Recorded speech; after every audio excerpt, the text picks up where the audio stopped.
আচ্ছা, মিল্লাতের ছেলেপেলেরা তো সাধারণত শিবির করে। আপনি ছাত্রদল করছেন।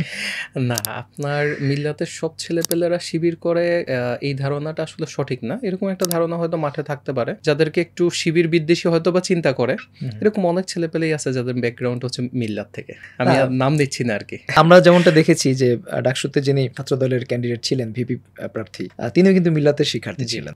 আবার আপনি কেন্দ্রীয় সংসদের আপনি যুগ্ম সাধারণ সম্পাদক। আপনিও মিল্লাতের ছাত্র। হয়তো আরো অনেক মিল্লাতিয়ান রয়েছে যারা হ্যাঁ, ছাত্রদলের মিল্লাতে রাজনীতিতে। তো তামিরুল মিল্লাত কামিল মাদ্রাসা বাংলাদেশের বলা যায় অন্যতম সেরা মাদ্রাসা। কেউ এককভাবেও সেরা মাদ্রাসা বলেন। এখানে তো আসলে হাজার, হাজার স্টুডেন্ট পড়াশোনা করে।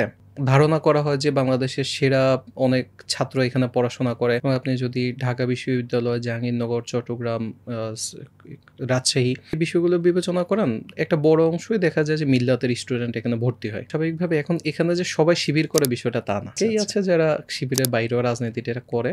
এবং আমি যেটা বললাম যে বর্তমানকালের রাজনীতিতে ছাত্রদলের মধ্যেই যাদেরকে ধরেন শিবিরের ব্যাপারে যাদের হয়তো শিবির একেবারেই পছন্দ করে না, এরকম যাদেরকে বিবেচনা করা হয়, এদের অনেকেরই ব্যাকগ্রাউন্ড মিল্লাত।